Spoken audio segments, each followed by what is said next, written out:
જય શ્રી કૃષ્ણ મિત્રો, કેમ છો બધા? મજામાં? આજે આપણે શિવરાત્રિ છે એટલે ફરાળી પેટીસ બનાવશું. તો પેટીસમાં જે સામગ્રીઓ જોશે એ તમને હું બતાવી રહી છું, તો બન્યા રહેજો. તો મિત્રો, ફરાળી પેટીસ બનાવવા માટે આપણે લઈ લીધા છે બટેકાને બાફી અને એનો છૂંદો કરી લીધો છે. એને ખમણી નાખવાનું એટલે એની અંદર ગાંઠા ન રહે. પછી એને બાઇન્ડિંગ લેવા માટે આપણે જોશે તપકીર અને એની અંદર નાખવા માટે સ્વાદ અનુસાર મીઠું. હવે એની અંદર સ્ટફિંગ ભરાવવા માટે આપણે જોઈશે સિંગદાણાનો ભૂકો, ટોપરાનું છીણ, આદુ મરચાં, ધાણા, લીંબુ, દળેલી ખાંડ, પછી જોશે તલ, વરિયાળી, ગરમ મસાલો, થોડું લાલ મરચું અને સ્વાદ અનુસાર મીઠું. તો ચાલો આપણે એનું સ્ટફિંગ પહેલાં તૈયાર કરી લઈએ. તો મિત્રો જોજો તમે. તો એનું સ્ટફિંગ તૈયાર કરીએ મિત્રો. તો પહેલાં આપણે લઈશું સિંગદાણાનો ભૂકો, પછી એની અંદર નાખશું ટોપરાનું છીણ, પછી નાખશું આપણે આદુ મરચાંની પેસ્ટ,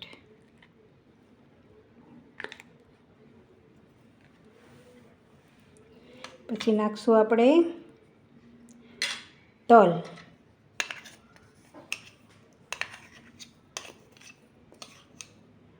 પછી નાખશું વરિયાળી,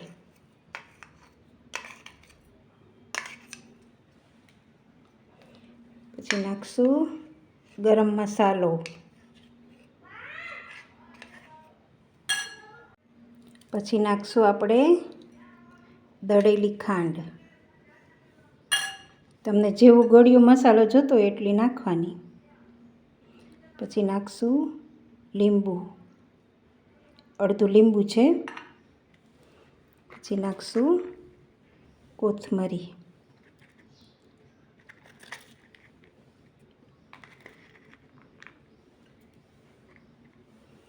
પછી આ બધાને એકદમ સરસ મિક્સ કરી લેવાનું. પછી નાખશું આપણે થોડુંક લાલ મરચું અને મીઠું. પછી આવી રીતે બધું સરસ મિક્સ કરી લેવાનું.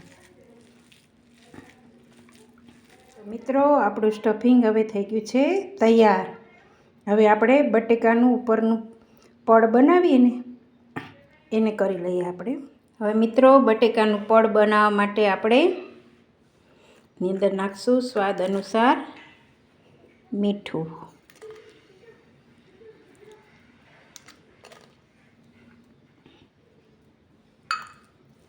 પછી નાખશું એની અંદર તપકીર,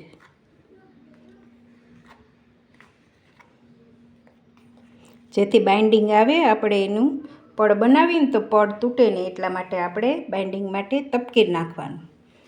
પછી આને બધું એકદમ સરસ મિક્સ કરી અને લોટ જેવું બાંધી લેવાનું.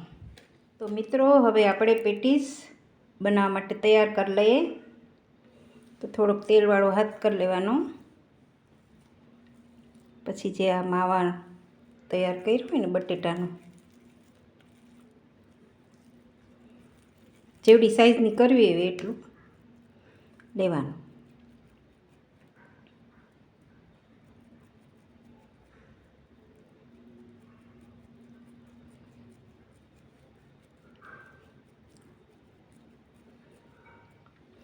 પછી એની અંદર નાખવાનું માવો, આ જે સ્ટફિંગ કર્યું હોય ને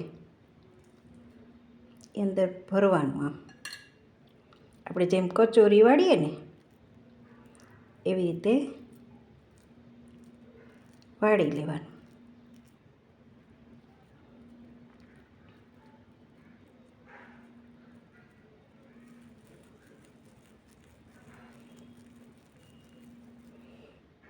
પછી આવી રીતે ગોળ ગોળ કરી લેવાનું. આવી રીતે બધી જ કચોરી આપણે બનાવી લઈશું, ફરાળી કચોરી.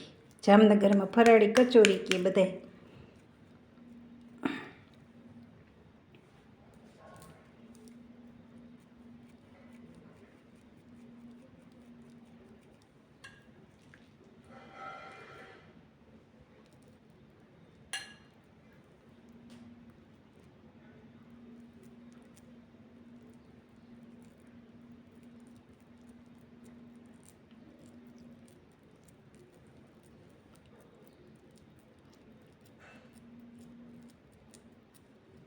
આવી રીતે એક પછી એક બધી વાળી લેવાની. વાળીને પછી તેલમાં તળી લેવાની.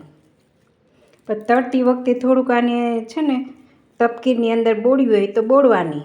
જો એક નાખી જવાની. જો ફાટી જાય એવું લાગે ને તો જરાક ઉપર ઓલું છાંટવાનો થોડોક તપકીરનો લોટ, ને નહીંતર પછી તળી લેવાનું. આપણી પેટીસ બધી હવે વળાઈ ગઈ છે. પછી આપણે એને તળી લઈએ. તળતા પહેલાં આપણે આવી રીતના ડીશની અંદર છે ને તપકીનો લોટ થોડોક નાખવાનો. પછી એની અંદર આવી રીતના પેટીસ મૂકી પછી આમાં હલાવી નાખવાનું. એટલે એના ઉપર છે ને કોટિંગ થઈ જાય તપકીરનું. એટલે આપણે બીક ન લાગે જરાય ફાટવાની. ફાટે તો આખું તેલ પછી ખરાબ થઈ જાય. એટલે આપણે આવી રીતે ઉપર કોટિંગ કરી લેવાનું. એવી રીતે આપણે બધી જ પેટીસને આમાં ડીશમાં નાખી તપકીરનો લોટ ને આમ હલાવી લેવાનો. એટલે એના ઉપર બધા ઉપર તપકીર ચડી જાય. પછી આપણે એને તળી લઈશું. તો મિત્રો આપણું હવે તેલ ગરમ થઈ ગયું છે. હવે એને ધીમું તાપ કરી નાખશું. પછી આપણે એક પછી એક પેટીસ તળવા નાખી દઈશું.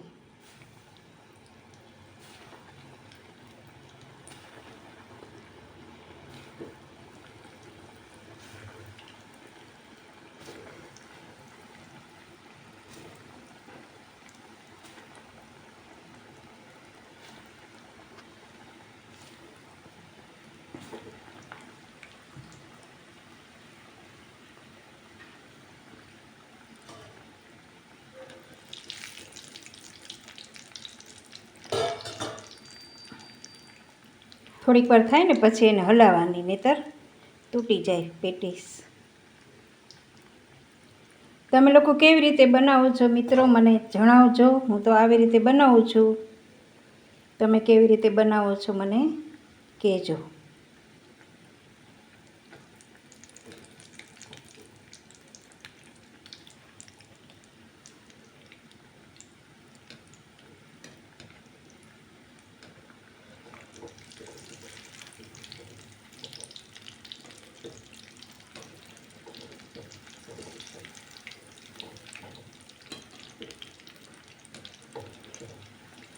પછી આવી રીતે ફેરવતા ફેરવતા આપણે એને બદામી કલરની સરસ તળી લેવાની. બસ હવે આપણી પેટીસ તૈયાર થવા આવી છે. થોડીક વાર માટે એને તળી કાઢી લઈશું. જો આવી તળાઈ જાય પછી આને આપણે ખજૂર આંબલીની ચટણી અથવા લીલી ચટણી સાથે ખાઈ શકીએ. પણ અમે લોકો છે ને આ પેટીસને મીઠું દહીં બનાવીએ. આપણે દહીંવડામાં જેમ દહીં બનાવીએ ને, હા એવું દહીં બનાવી ને પછી આની ઉપર છાંટીએ. પછી બી તળેલા નાખીએ. પછી કાચરીનું ખમણ નાખીએ ને ઉપર જીરું મરી અથવા તો લાલ મરચું ને ધાણાને છાંટી અને ચાટ જેવું બનાવી અને ખાઈએ છીએ. તમે કેવી રીતે ખાઓ છો કહેજો મિત્રો. હવે આપણી પેટીસ તળાઈ ગઈ છે. આપણે બધી એક પછી એક કાઢી લઈએ.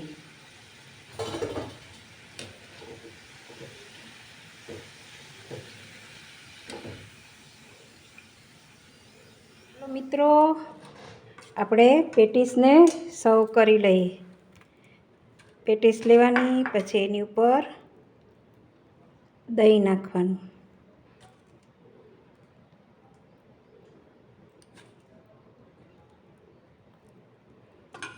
પછી એની ઉપર નાખવાના બી.